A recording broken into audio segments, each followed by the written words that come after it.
All right, great. Thanks for having me here today. And I say here, I guess I mean in my basement of my house, but I enjoy the last presentation, and I'm going to talk today about some research going on in my own research group dealing with interbasin water transfers. So again, my name is Landon Marston. I'm assistant professor in the civil engineering department at Kansas State University. The project that I'll be describing, the one that was recently funded by the United States Geological Survey, as well as the National Institutes for Water Resources. This project, this has been going on for a few months now, so we have a little bit of work under our belts, but I'll talk mainly about what we plan to do over the next couple of years. And then at the end, I'll describe briefly ways that you guys can be involved or potentially interject and help shape this research. So let's see here if it's not moving on me. Okay, there we go. So I think before I get into the details of the project, I think I should start by describing what I mean when I say interbasin transfer, and I'll abbreviate this sometimes as IBT. An interbasin transfer is simply the movement of water across a basin boundary via some man-made pathway. And so this could be a canal, and it could be a really large project that stretches, hundreds of miles. And this is what maybe the picture you see on the left, and you think of a big water transfer project, something like you see in California or Arizona, perhaps, that's moving hundreds of cubic meters of water per second across large lengths of land in order to meet growing cities, water demand, or perhaps agricultural demands. But it can also take other forms as well. It can be much shorter, on the order of just 100 meters or less. And they can take a lot less water.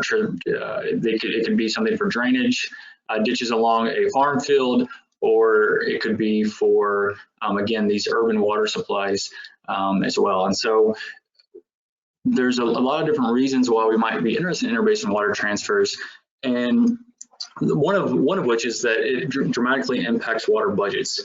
And so we have a pretty good sense based on gauge records of precipitation and river flow and many of the other components of the water budget. We can either model, or again, we have maybe gauged records on those. However, for interbasin water transfers, we often don't know how much water is coming into or out of the basin, and this can obviously lead to incorrect estimates on the amount of water that we might have available within a particular watershed.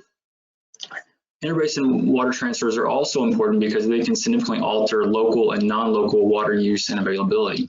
And so every 5 years, the United States Geological Survey publishes detailed records of water use across the United States, and these are done at the county scale. And these reports are often, what they often report is water withdrawals, so how much water is diverted within a given county.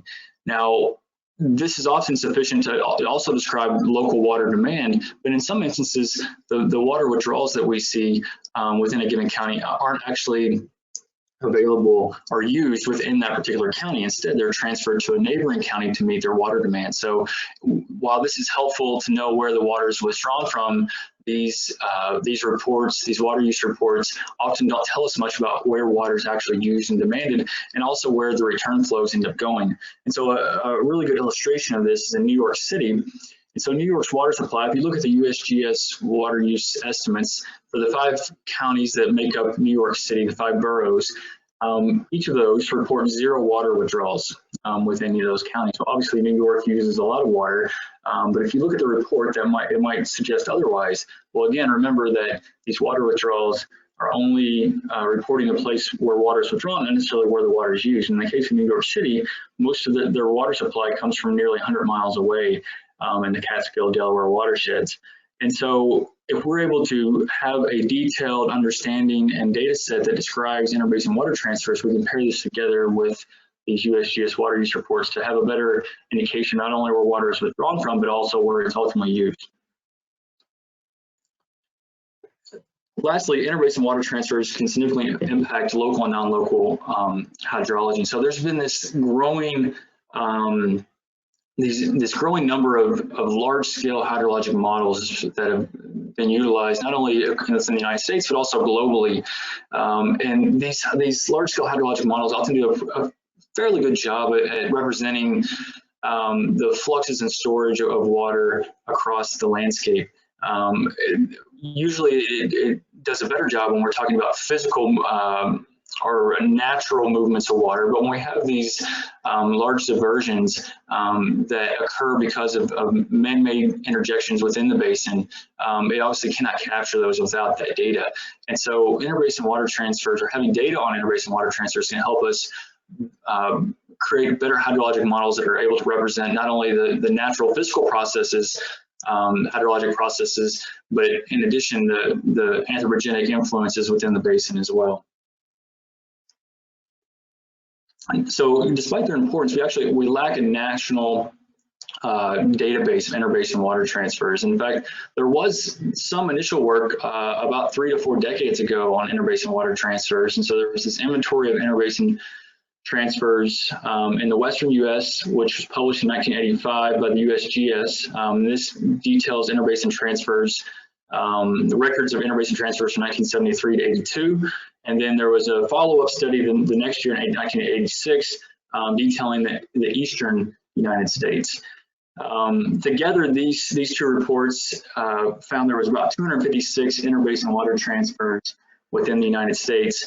A study from a manual published in 2015 in ERL details some of these interbasin transfers. And so they take these old records and they put them in their hydrologic model to get an understanding of how the interbasin transfers that they recorded 4 decades ago, how that might impact stream flow in these local basins.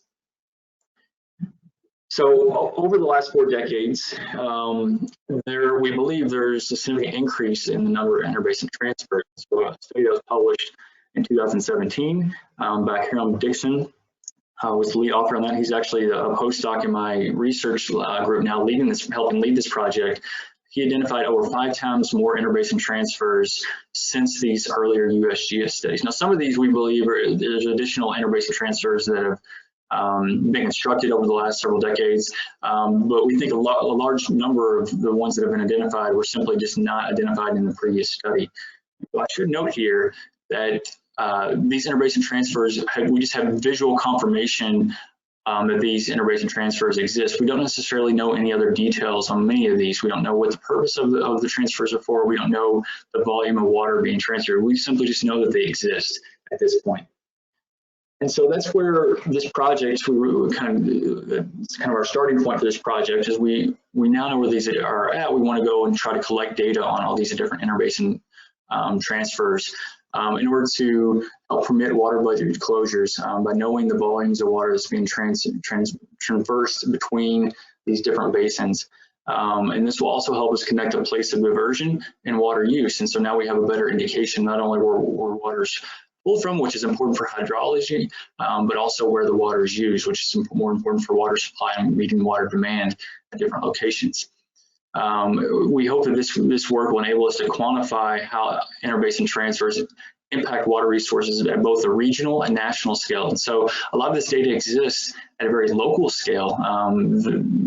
The people who constructed these interbasin transfers, maybe let's say it was, for instance, for local irrigation supplies or to meet local municipal demands, they have detailed records of these interbasin transfers, but these records haven't been centralized into a common national database. And so when we bring these all together, we hope to paint a better picture, a clearer picture of how these different interbasin transfers collectively come together and might impact water availability, but also may impact stream flow hydrology and potential ecosystem services that might be impacted as well.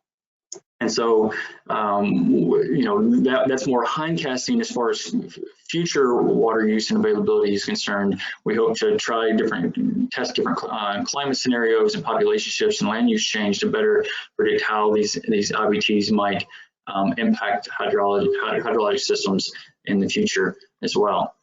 And so the 3 main objectives of this project is first, we're producing a comprehensive and publicly available national inventory of interbasin water transfers. And so this is already underway. We've got a few months behind us at this point, and we've got about 20 to 25% of data collected at this point. And we hope to finish this up by the end of the calendar year.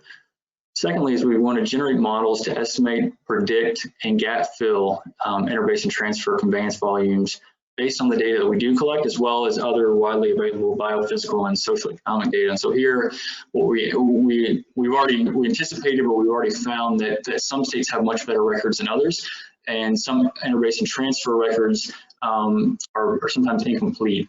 And because of that, we're going to use different modeling techniques, both statistical and machine learning approaches, as well as more traditional hydrologic and hydroeconomic modeling in order to fill in the gaps and do some QA, QC on the data that we do collect.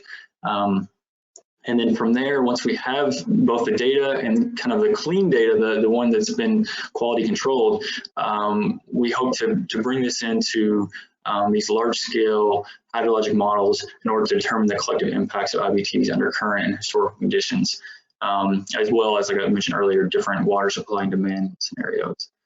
And so with respect to the first objective, these IBTs can serve various purposes, and so I'll outline a few of those earlier with irrigation, irrigated agriculture for urban uses, which is the theme of this particular session where I'm speaking in now, but also environmental flows, flood control is often a common use, navigation, recharge, and industrial water uses. And these can take, again, different forms. It could be these really wide channels, but oftentimes we see these small ditches or canals that are the interbasin transfers that we've identified in our previous study.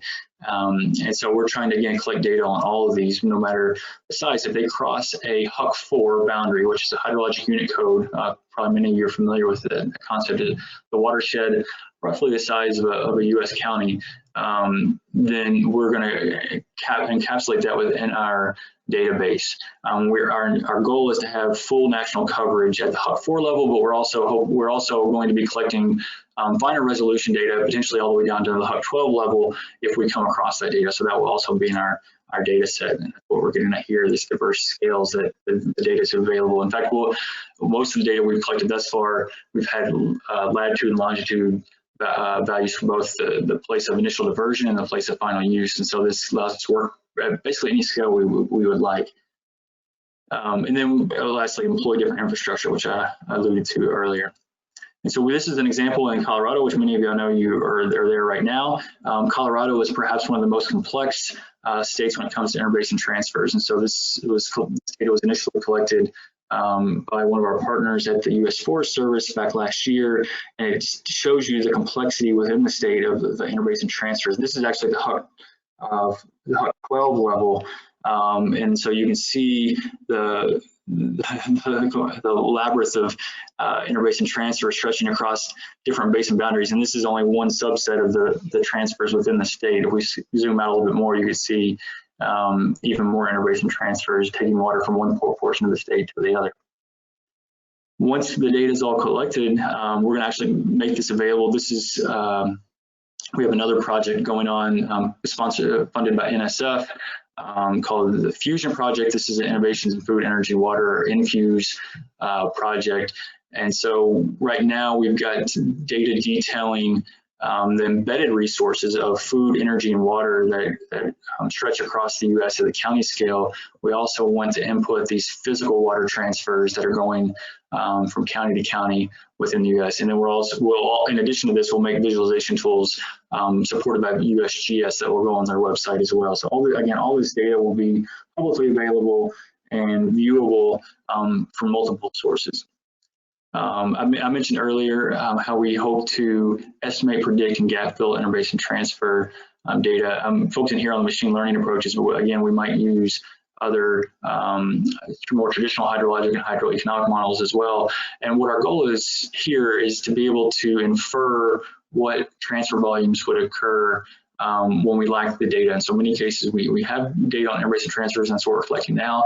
But again, in other locations, that data doesn't exist. And so based on the data that we do collect, paired with other secondary data that is readily available, we hope to be able to predict what interbasin transfer volumes and purposes of these interbasin transfers might be when we have little data. We only know that one interbasin transfer exists. And then lastly, again, this third objective is to collect the collective impact of interbasin transfers under various scenarios. And so here we'll be partnering with USGS, and they have their own water use model, the US Forest Service, and their water model, WASI, and then NOAA with the national water model to try to infuse the data product that we're going to be providing into their national scale models. In addition to that, we've got some partners with the Intersectorial Impact Model Intercomparison Project, which is a global group of modelers representing over 35 different large-scale land service and hydrologic models who are also going to be taking and using some of the data that we collect within our project within their hydrologic models to answer different questions related to, again, climate change and land use patterns and how these impacts of interbasin transfers aggregate across scales and how they propagate downstream as well. And so with that, this is kind of the call to action, if you will. Like I mentioned, we're just starting this project, and we can use your help. We're very much believers in open science, and